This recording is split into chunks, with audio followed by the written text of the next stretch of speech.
வணக்கம். நமக்கு எண்கணி ஞானத்தையும், வேத ஜோதிட ஞானத்தையும், ஆன்மீக ஞானத்தையும் வழங்கிய அனைத்து குருமார்களுக்கும் நன்றி என்ற அதே வேளையில் இது ஒரு ஜோதிட விளக்க வீடியோ விருப்பம் உள்ளவர்கள் தொடர்ந்து பார்க்கலாம். நமது 18 வியூஆர் யூடியூப் சேனலை சப்ஸ்கிரைப் பண்ணியிருக்கின்ற அனைத்து தோழர் தோழிகளுக்கும் நமது நன்றிகள். ஒரு கேள்வி. ப்ரோ, அஷ்டம சனி கூட ஓகே போல, but now feel like a so worse. Ashtama Sani time. Okay. Oh, so worse than Ashtama Sani time. I have met few Kadagam people and mostly say like that. Most actually, what actually happening, bro? Or is that real Ashtama Sani story? Okay, actually என்ன கேக்குறீங்கன்னா எல்லா கடகராசிக்காரங்களுக்கும் இப்போ கொஞ்சம் டஃப்பா இருக்கிற மாதிரி இருக்கு. அப்ப உண்மையிலேயே அஷ்டம சனி முடிஞ்சிருச்சா இல்ல இப்பதான் ஸ்டார்ட் ஆயிருக்கான்னு கேக்குறீங்க. ஓகே, உண்மையை சொல்லணும்னா கடந்த காலங்கள்ல இந்த ப்ரீவியஸ்ல வந்து சில விஷயங்கள் சொல்லியிருப்போம்ல. இந்த 3ஆம் மாத ஜனவரியில இருந்து 5ஆம் மாதம் வரைக்கும் தசாபுத்திகளின் அடிப்படையில இந்த இப்ப நான் பேசுற விஷயம் கொஞ்சம் உயர்நிலையான விஷயம். அது உங்களுக்கு எவ்வளவு புரியுதுன்னு எனக்கு தெரியல. இப்போ கோச்சார நிலைகள்ல வானத்துல இந்த பிப்ரவரியில இருந்து மே வரைக்கும் இருக்கக்கூடிய நிலை என்ன அப்படின்னா, சனி, ராகு, சுக்கிரன், புதன் இவங்க 4 பேரும் ஒரு இடத்துல இருந்தாங்க. சூரியனும் இருந்தாருன்னு வச்சுக்கோங்க. ஓகேங்களா? ஏப்ரல்ல முழுக்க ஏப்ரலுக்கு முந்துக்கு மார்ச் முழுக்க சூரியனும் இருந்தாரு. ஓகே. கூடுதலாக அதாவது சனிக்கு அந்த மீனத்துக்கு 3ஆம் இடத்துல சனியின் பார்வையில குரு இருந்தாரு.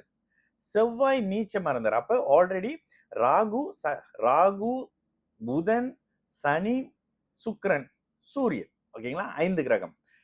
சனியின் 3ஆம் பார்வையால குருவுக்கு சனியோட பார்வை. 7ஆம் இடத்துல இருந்த கன்னியில இருந்த கேதுவுக்கு இவரோட பார்வை. சனியுடைய செவ்வாயுடைய பார்வை, நீச்ச புதனின் பார்வை. ஓகேங்களா? 7 கிரகம் வந்தாச்சு. இதுல இருந்து தப்பிச்ச ஒருத்தர் 2 பேர் யாருன்னு பாத்தீங்கன்னா சந்திரனும் செவ்வாயும். ஆனா செவ்வாய் நீச்ச வக்கரமாகி இருந்தாரு. சந்திரன் மட்டும் அப்படியே சுத்திக்கிட்டு இருந்தாரு. ஓகே, இந்த அமைப்புகள்ல இருந்த சுக்கிரனோட சனியோட ராகுவோட சேர்ந்து இருக்கக்கூடிய அத்தனை கிரகங்களும் பாதிக்கப்படுங்க. கோச்சாரத்திலயுமா எல்லா வகையிலுமே. அப்போ உங்களுக்கு தசை நடத்தக்கூடிய கிரகம் இப்போ ஒருத்தருக்கு குரு தசை நடக்குது.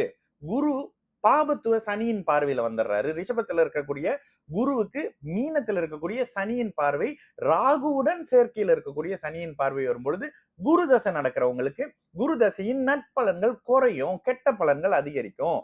இப்போ உங்களுக்கு சனி தசை நடந்துகிட்டு இருக்கு, சனி புத்தி நடந்துகிட்டு இருக்குன்னா சனி ராகுவோட சேர்ந்து சூரியனோட சேர்ந்து கெட்டு போயிருக்கிறாரு. அதனால சனி தசையினுடைய ராகு தசையினுடைய அமைப்புகள் இருக்கிறவங்க எல்லாருக்குமே கெடும். இதுல குறுக்க ஒரு உச்ச சுக்கிரன் இருந்தாரு. அப்ப இந்த சுக்கிரன் இடையில இருந்ததுனால ராகுவையும் சனியையும் புதனையும் உயிரா வச்சிருந்தாரு. ஒரு வென்டிலேஷன் மூக்குல ஆக்சிஜன் போட்டு வச்சிருந்தாங்க. எனக்கு புரிஞ்ச மாதிரியே நான் சொல்றேன். சுக்கிர தசை நடந்தவங்களுக்கு சுத்தமா சுக்கிரன் செத்தே போயிட்டாரு. இதாங்க கணக்கு. ஓகேங்களா? அப்ப கிட்டத்தட்ட சந்திர தசை நடக்கிறவங்களை தவிர்த்த மத்த எல்லாத்துக்குமே ரொம்ப ரொம்ப ரொம்ப ரொம்ப ரொம்ப ரொம்ப ரொம்ப சுமாரான பலன்கள் தான் நடக்குது. மோஸ்ட்லி பாத்தீங்கன்னா கெடுதல் நடக்குது. ஒரு காரியத்தை கையில எடுத்தீங்கன்னா கம்ப்ளீட் பண்ண முடியல, காயங்கள் வருது, பிரச்சனைகள் வருது, எல்லா விஷயங்களும் இழுத்துக்கிட்டு பறிச்சுக்கிட்டு தேவையில்லாத நோய் வந்துகிட்டு நோயில மாட்டிக்கிறது, பிரச்சனைகள்ல மாட்டிக்கிறது, கடன்ல மாட்டிக்கிறது, தேவையில்லாத விஷயங்கள்ல வழிய போய் மாட்டிக்கிறது, சம்பந்தம் இல்லாத பிரச்சனை நம்ம அழுத்துறதுன்ற மாதிரியான விஷயங்கள் கண்டிப்பாக இந்த மே 18ஆம் தேதி வரைக்கும் எல்லாத்துக்கும் இருக்கும். உலகத்துல இருக்கக்கூடிய எல்லாத்துக்குமே இருக்கும். நான் பார்க்கக்கூடிய ஒரு சில மலேசியால இருக்கக்கூடிய ஒரு 6-7 மில்லியனர்ஸ் வந்து இவங்களாவும் இருக்கிறாங்க, தமிழர்களாகவும் இருக்கிறாங்க, மத்த மொழிக்காரர்கள் ஒரு 4 பேர் இருக்கிறாங்கங்க, சைனீஸும் மலேசும். இவங்களுக்குமே கரண்ட்லி ப்ராப்ளமா இருக்கு. அவங்க கிட்ட நான் தான் சொன்னேன், மே 18 வரைக்கும் ஒண்ணுமே அசையாதுங்க. குரு பயிற்சி பரவாயில்ல இருக்கும். ராகு கேது பயிற்சி நடந்த பிறகுதான் எல்லாத்துக்குமே சரியான ஒரு நிலை வரும். இந்த அமைப்பு மில்லியனர்ஸ்க்கே இருக்கு. அந்த மில்லியனர்ஸ் ஏன் அப்படி உயர்த்தி சொல்றேன்னா அவங்களுடைய ஜாதகம் மிகப்பெரிய உன்னத ஜாதகம். எல்லாவற்றையும் மிகப்பெரிய அளவுல அவங்களுக்கு ஒரு பைபாஸ் இருக்கும். பிரச்சனை வரும்போதே சொல்யூஷனோட வரும்னு வச்சுக்கோங்களேன். இப்படி இருக்கிறவங்களுடைய வாழ்க்கையே அடி வாங்கும் பொழுது பிரச்சனையிலே இருக்கிற நம்ம வாழ்க்கை எப்படி இருக்கும்? பிரச்சனையா தான் இருக்கும். இவ்வளவு இந்த விஷயங்கள்லாம் சொல்லும் போது நான் என்னையே மென்ஷன் பண்றேன்னு, டெய்லி வீடியோ போடக்கூடிய எனக்கு என்னோட ஒரு டெய்லி ரொட்டீனே ஒரு மாதிரியான டிஸ்டர்ப் ஆகும்போது நானே ஒரு நாள் வீடியோ போடுறதில்ல. நீங்க பாப்பீங்க. நான் மகான்லாம் இல்ல. என்னுடைய ரொட்டீன் என்ன? மார்னிங் ஆஃபீஸ்க்கு வருவேன். மார்னிங் எந்திரிச்சு எக்ஸர்சைஸ் பண்ணுமா, மார்னிங் ஆஃபீஸ்க்கு வந்தோமா, ஆஃபீஸ் வேலையை முடிச்சுமா, திரும்ப அதை பண்ணுமா, இதை பண்ணுமா, நைட் வேலையை பார்த்தோமா, அந்த ரொட்டேஷன்ல இருக்கக்கூடிய ரொட்டீன்ல இருக்கக்கூடிய நானு எனக்குமே என்னோட விஷயத்த இதா பண்ண முடியல, பிளான் பண்ணதை பண்ண முடியல. ஆனா ஏங்க நீங்க கஷ்டப்படலன்னு கேட்பீங்க. நான் கஷ்டப்படுறேன், அது உங்களுக்கு தெரியல. ஓகேங்களா? இந்த மாதிரி தான் உலகம் முழுக்க இருக்கிறவங்க எல்லாம் தன்னுடைய கஷ்டத்தை மேனேஜ் பண்ணிக்கிட்டு இருக்கிறாங்களே தவிர யாரும் நல்லா இல்லை, எல்லாருக்குமே பிரச்சனை வந்துருது. இதை பார்க்கக்கூடிய அத்தனை பேரும் ஆமாங்கன்னு தான் கமெண்ட் பண்ணுவீங்க. இது பர்டிகுலரா பாத்தீங்கன்னா ஜென்மசனி அஷ்டம சனிக்காரங்களை விட்டுருங்க. இதனை தவிர்த்த நல்ல தசாபுத்தி இருக்கிறவங்க கூட அப்படியே பிப்ரவரிக்கு பிறகு ஒரு மாதிரி கஷ்டப்பட ஆரம்பிச்சிருப்பீங்க. மேஷ ரிஷப துலாம் ரிஷப துலாம் லக்னக்காரங்க ரிஷப துலாம் ராசிக்காரங்க லக்னக்காரங்கல்ல ரிஷப துலாம் ராசிக்காரங்களுக்கு அருமையான கோச்சார நிலைமை இருந்தும் இந்த நிலைமை வர்றதுக்கு காரணம் கோச்சாரத்துல கிரகங்கள் பாபத்துவ நிலையை அடையக்கூடாது. அது ராசிநாதனா இருக்கலாம். இதுல இன்னொன்னு சொல்லிடுவோம், மிதுன கன்னி ராசி லக்னக்காரங்க பாவனையும் சொல்லிடுவேன். ராசிநாதன் லக்னநாதன் கோச்சாரத்துல பாபத்துவம் அடையும் பொழுது உங்களுக்கு நோய் வரும், பிரச்சனை வரும், எதுலயும் ஒரு மாதிரியான விஷயங்கள் பிரச்சனைகளை சந்திப்பீங்க.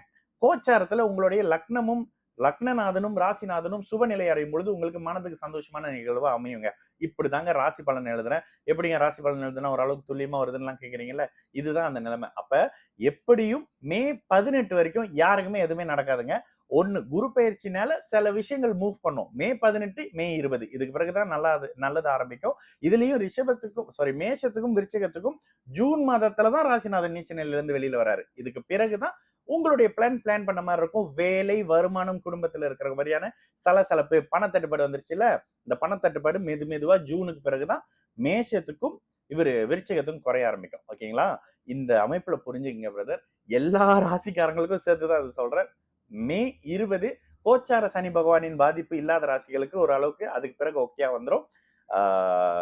மிச்சம் இது மேஷத்துக்கும் விருச்சிகத்துக்கும் உங்க ராசிநாதன் நீச்சத்துல இருந்து வெளியில வந்தோடனே அந்த இழுபறி விஷயங்கள், கையில சாப்பாடு இருக்கும் சாப்பிட முடியாது, இங்க போவீங்க அங்க போவீங்க, அலைச்சலா இருக்கும், அதை பண்ணுவீங்க இதை பண்ணுவீங்கன்ற மாதிரியான ஒரு விஷயம் கம்ப்ளீட் ஆகாத நிலை இருக்குல்ல, இந்த தன்மை அப்படியே படிப்படியா விலக ஆரம்பிக்கும். அப்ப கோச்சார சனியின் பாதிப்புல இருக்கிறவங்களுக்கு உங்களுக்கு 2 நல்ல விஷயம் இருக்குங்க. ஒண்ணு, சனி குருவின் வீட்டுல இருக்காருன்றதுனால கெடுதலை குறைக்க மாட்டார். தயவு செஞ்சு கெடுதலை குறைச்சிருவாருன்னு யாரும் சொன்னா நம்பாதீங்க. பிரச்சனைகள் வரும், சொல்யூஷனோட வரும். ஆனா வயதுக்கு ஏத்த மாதிரி 20ல இருந்து 30 வயசு இருக்கீங்கன்னா கடுமையா தான் இருக்கும். ஜென்ம சனியும் சரி, அஷ்டம சனியும் சரி, கோச்சார வேதையெல்லாம் செயல்படாதுங்க.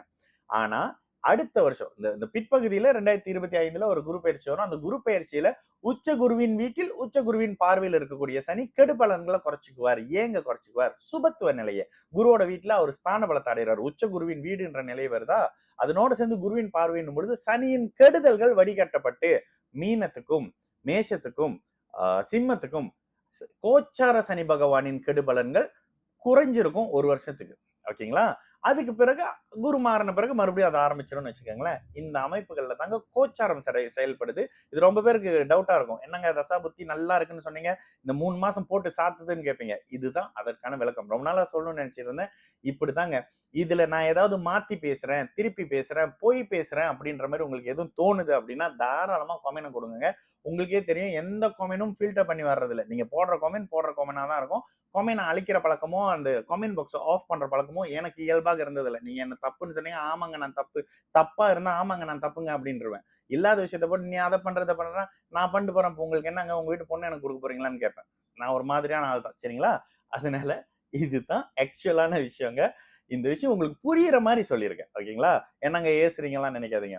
உங்களுக்கு இப்படி சொன்னா புரியும். நான் அதுவும் நீங்க சொல்லுங்க, நீங்க சொன்னா புரியுதுன்னு. இது தாங்க கோச்சாரத்துல வானத்துல இருக்கக்கூடிய அமைப்பு. உங்களுடைய ராசிநாதனும் லக்னநாதனும் தசாநாதனும் புத்திநாதனும் அந்தரநாதனும் அப்படின்ற எல்லாரும் யாராக இருந்தாலும் சுப நிலையில நல்ல குருவின் சுக்கிரனோடு இணைஞ்சு சேர்ந்து இருக்கும் போது நல்ல பலன்கள் இருக்கும். ஆனா இந்த முறை சனி ராகு குருவோட தான் இவர் சுக்கிரனோட தான் சேர்ந்து இருக்காங்க. ஆனா அந்த இடத்துல ஸ்தம்பன நிலையில கெட்டு போயிடுறாங்க எல்லாருமே.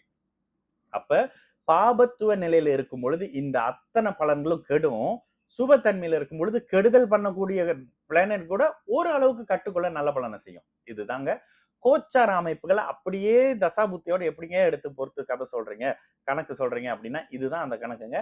உங்களுக்கு ரெண்டையும் பேலன்ஸ் பண்ணி பாக்குறது தாங்க ஜோதிடர். அதுதான் அந்த இடத்துல தான் புதனின் ஒரு நுட்பம் அப்படின்னு சொல்வேன். சரிங்களா? நல்லது நடக்கும். எல்லோரும் நல்லா இருப்போம். வணக்கம்.